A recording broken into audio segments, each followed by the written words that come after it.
Hey veterans, Kelly here at VA Claims Insider, and today we're talking about what foot problems qualify for VA disability.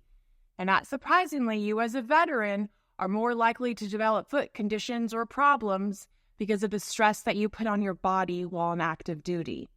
Now, the VA rates foot conditions at 0 to 50% depending on the severity, frequency, and duration of your symptoms, and whether it affects one or both of your feet.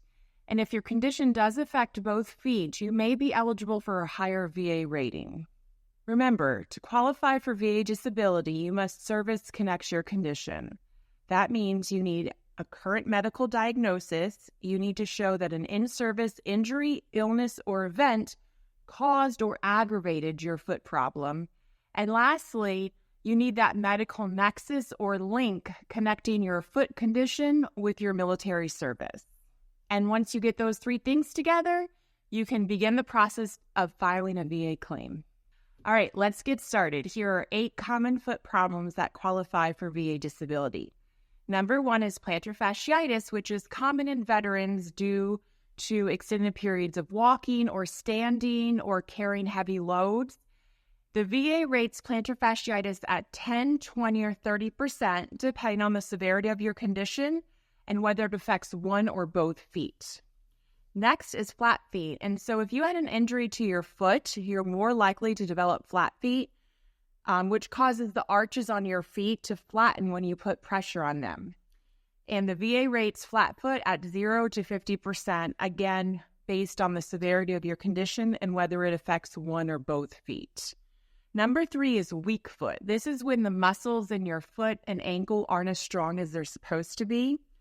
And generally, it's rated with another condition, but it cannot be rated less than 10%.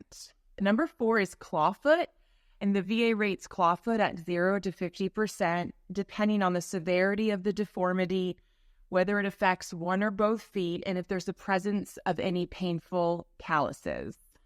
Number 5 is metatarsalgia. It's a really big fancy word, kind of hard to say, but it refers to the sharp pain that you may feel in the ball of your foot.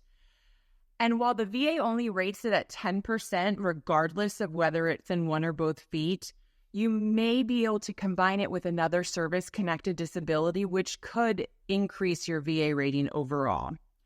Number 6 is Hallux Valgus. It's another big kind of fancy word, but it refers to the recurrent pressure on your big toe.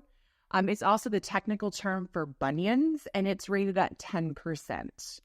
Number 7 is Hallux Rigidus, and it's another name for stiff big toe. And like Hallux Valgus, it's rated at 10%. And lastly is hammer toe. Now, hammer toe is tricky because to receive a VA rating for hammer toe, which is only 10%, you must have the condition in all your toes without clawfoot. Now, this isn't an extensive look at foot conditions that qualify for VA disability. There are other foot injuries that could qualify for a 10, 20, or 40% rating. So even if I didn't mention your foot condition in this video, that doesn't mean that you won't necessarily qualify for VA disability. And that wraps it up for me today. Those are 8 common foot problems that may qualify you for VA disability. It's important to make sure that you have all your medical evidence in line. You have the proof that your injury was caused by your military service before you file your VA disability claim. Remember, your team here at VA Claims Insider is standing next to you this whole journey because we know that you served and you deserve. See you next time.